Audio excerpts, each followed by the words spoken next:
प्यारे बच्चों, NEET exam के लिए कुछ टॉपिक को जो हाई वेटेज टॉपिक हैं हम रिवाइज करा रहे हैं फटाफट। उसमें से कुछ सेल ऑर्गेनेल्स आज रिवाइज कराएंगे। जो one of the most important is mitochondria. नाम से पता चलता माइट मतलब ताकत। ताकत कहाँ से आएगा? ताकत आएगा एनर्जी से। और लिविंग सेल में एनर्जी कहाँ से आता है? एटीपी से। इसका मतलब माइटोकॉन्ड्रिया वो ऑर्गेनेल है जहाँ एटीपी का सिंथेसिस होता है। और एनर्जी देखो कैसे आता है।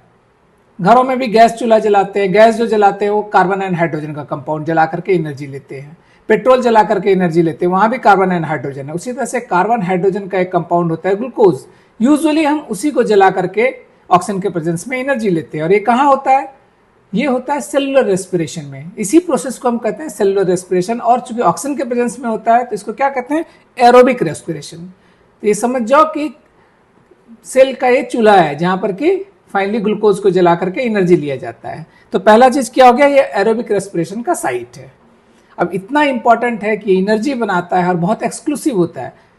प्रोकैरियोट में नहीं होता है, तो यूकैरियोट में होता है। एक्सक्लूसिव और इंपॉर्टेंट चीजों को हम जनरली बहुत अच्छे से रखते हैं। देखते हो ज्वेलरीज को एक पहले थैले में रखते हैं, थैले को फिर बॉक्स में रखते हैं, डबल लेयर में रखते हैं।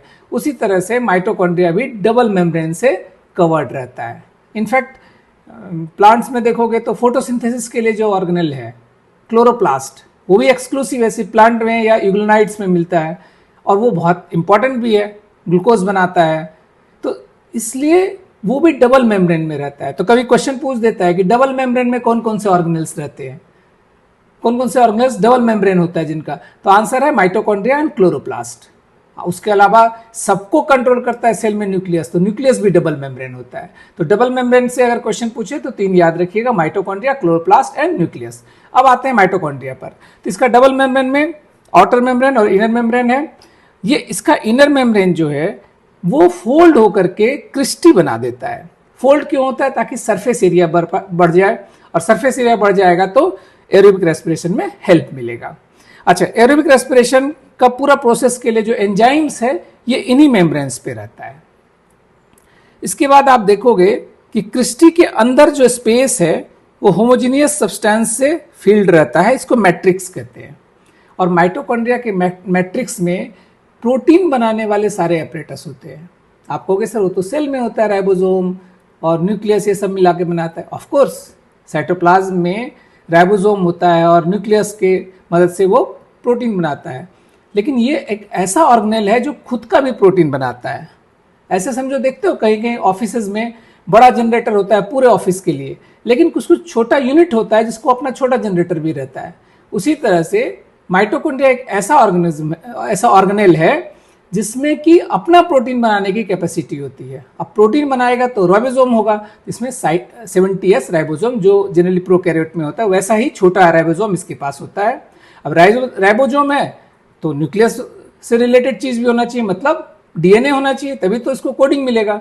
तो सर्कुलर डीएनए भी होता है और साथ में आरएनए भी होता है। ये तीनों चीज 70S ribosome, circular DNA and RNA मिलता है जो हेल्प करता है सिंथेसिस ऑफ प्रोटीन में। यहां तक कि माइटोकॉन्ड्रिया खुद से डिवाइड भी कर सकता है, एफिशिएंट से डिवाइड कर जाता है। सेल के साथ सिर्फ नहीं, सेल डिवीजन तो अलग है, खुद से भी इंडिपेंडेंटली डिवाइड कर सकता है एफिशिएंट से। ये जो आप देख रहे हैं कि प्रोटीन सिंथेसिस का सामान इसमें है, इसी तरह से क्लोरोप्लास्ट में भी होता है, वो आगे हम पढ़ेंगे। अब एक क्वेश्चन पूछा जाता है कि माइटोकॉन्ड्रिया किस सेल में ज्यादा मिलेगा? स्वाभाविक है जिसमें ज्यादा एनर्जी की जरूरत होगी, जैसे मसल सेल्स, लीवर सेल्स या स्पर्म में। कभी कभी इसके साइज से भी क्वेश्चन पूछ देता है। इसका साइज 0.2 से 1 माइक्रोमीटर होता है डायमीटर में, और 1 से 4.1 माइक्रोमीटर होता है ये लेंथ में। और माइटोकॉन्ड्रिया एब्सेंट होता है मैच्योर आरबीसी में, क्योंकि आरबीसी में हीमोग्लोबिन के लिए ज्यादा जगह चाहिए। तो आरबीसी में ना तो न्यूक्लियस होता है मैच्योर आरबीसी में, ना ही माइटोकॉन्ड्रिया होता है। अब आते हैं अगेन जो बहुत इंपॉर्टेंट ऑर्गेनेल है प्लांट में, वो है प्लास्टिड। सभी प्लांट सेल में मिलता है और यूग्लिनॉइड्स में मिलता है। प्लास्टिड खुद 3 तरह का होता है, और इसको डिवीजन किस बेसिस पे करते हैं? इसमें जो पिगमेंट पाया जाता है, तो अगर कैरोटिनॉइड्स पिगमेंट है वो पाया जाता है तो उसको हम कहते हैं क्रोमोप्लास्ट, जो कलर देने वाला प्लास्ट। तो क्रोमोप्लास्ट में कैरोटिनॉइड होता है जो फैट सॉल्युबल पिगमेंट होता है, और यही प्लांट्स को देखते हो येलो, ऑरेंज या रेड कलर देता है। दूसरा क्लोरोप्लास्ट। अब क्लोरोप्लास्ट में क्या होता है, मेनली जो आप देखते हो ग्रीन पिगमेंट जो बहुत इंपॉर्टेंट है फोटोसिंथेसिस के लिए वो होता है, थोड़ा इसमें कैरोटिनॉइड्स भी होता है। एंड द लास्ट, लेकिन वो स्टोरेज के लिए काम आता है, उसको कहते हैं ल्यूकोप्लास्ट। इसमें कोई कलर्ड पिगमेंट नहीं होता है, इसलिए ल्यूकोप्लास्ट कहते हैं। चलो वन बाय वन देखते हैं। तो क्लोरोप्लास्ट में क्लोरोफिल एंड कैरोटिनॉइड होता है, क्रोमोप्लास्ट में कैरोटिनॉइड होता है जो फैट सॉल्युबल पिगमेंट्स है और यही कलर देता है। ल्यूकोप्लास्ट जो मैंने बताया स्टोरेज के काम आता है। क्या स्टोरेज कर सकता है, ये carbohydrate, fat and protein storage कर सकता है। जब कार्बोहाइड्रेट स्टोरेज करता है इसको एमाइलोप्लास्ट कहते हैं। जैसे आपने देखा हो पोटैटो में हो सकता है जहां स्टार्च का स्टोरेज होता है, एमाइलोप्लास्ट कहते हैं उस केस में ल्यूकोप्लास्ट को। और अगर ऑयल स्टोरेज करता है तो इलियोप्लास्ट, और अगर प्रोटीन रहा तो एलुरोप्लास्ट कहते हैं। तो तीनों याद रखिएगा कि किसमें कौन सा स्टोरेज होता है। उसके बाद मोस्ट इंपॉर्टेंट क्लोरोप्लास्ट पर आता है। पहले ही मैंने बताया था यह भी एक ऐसा ऑर्गेनेल है जो डबल मेम्ब्रेन से घिरा हुआ होता है। आउटर मेम्ब्रेन होता है और इनर मेम्ब्रेन होता है, और इसका इनर मेम्ब्रेन लेस परमिएबल होता है as compare to outer membrane. Shape क्या होता है, लेंस शेप हो सकता है या डिस्कॉइड शेप हो सकता है, स्फेरिकल हो सकता है या ओवल भी हो सकता है। इसका स्ट्रक्चर बहुत इंपॉर्टेंट है। इसमें जो सबसे इंपॉर्टेंट स्ट्रक्चर है उसको बोलते हैं थैलेकॉइड। ये समझिए कि जैसे सिक्का होता है ना चिपटा सा, तो सिक्का के शेप का चिपटा सा फ्लैट सैक होता है जिसको थैलेकॉइड कहते हैं। सबसे इंपॉर्टेंट स्ट्रक्चर यही है, और ये सिक्के की तरह ही एक के ऊपर एक स्टैक हो जाता है, तो उस कहते हैं ग्रेनम। और एक ग्रेनम दूसरे ग्रेनम से जो कनेक्टेड रहता है उसको कहते हैं stroma lamella.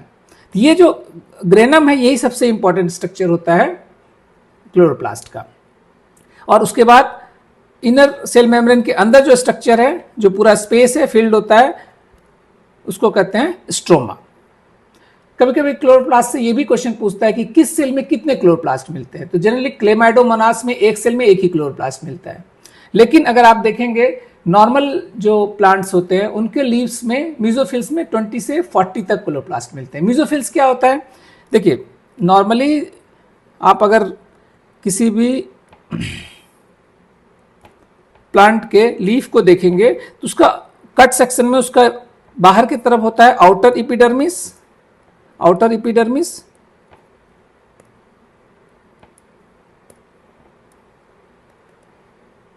And inner epidermis, और इन दोनों के बीच का जो स्पेस होता है इसको बोलते हैं मीजोफिल्स। और इसी मीजोफिल में 20 से 40 तक क्लोरोप्लास्ट मिलता है। क्लोरोफिल का जो सबसे इंपॉर्टेंट क्लोरोफिल पिगमेंट है वो थैलेकॉइड में ही पाया जाता है, इसलिए मैंने कहा था कि सबसे इंपॉर्टेंट स्ट्रक्चर थैलेकॉइड है। और इसके स्ट्रोमा में एंजाइम्स मिलता है, कार्बोहाइड्रेट एंड प्रोटीन सिंथेसिस के लिए जो भी एंजाइम चाहिए वो सब स्ट्रोमा में मेनली मिलता है। और पहले ही मैंने आपको बताया था कि एक और बड़ा ही वीआईपी ऑर्गेनेल है जो खुद का ही प्रोटीन बना लेता है अदर देन माइटोकॉन्ड्रिया। इसके पास भी सर्कुलर डीएनए होता है और साथ में राइबोसोम्स भी होता है। अब आते हैं साइटोस्केलेटन पे। नाम से ही पता चलता है साइटोस्केलेटन में सेल का स्केलेटन है। स्केलेटन हम पढ़ते हैं ह्यूमन बीइंग है, जैसे क्या चीज से बना होता है, पूरे बोन से बना होता है। तो बोन से बना हुआ स्केलेटन क्या देता है हमें, शेप देता है, मोबिलिटी देता है और प्रोटेक्शन देता है, मैकेनिकल सपोर्ट देता है। तो यहाँ भी साइटोस्केलेटन का फंक्शन आता है बहुत बार नीट में, तो बहुत ईजी है, मैकेनिकल सपोर्ट देता है, मोबिलिटी देता है और शेप देता है। अपने स्केलेटन से कंपेयर कीजिएगा, याद आ जाएगा। और उसके अलावा लेकिन फर्क क्या है, हमारा स्केलेटन बना हुआ होता है बोन जो बना है किससे, कैल्शियम से, फॉस्फेट से, प्रोटीन से, लेकिन ये बना होता है सिर्फ फिलामेंटस प्रोटीन से।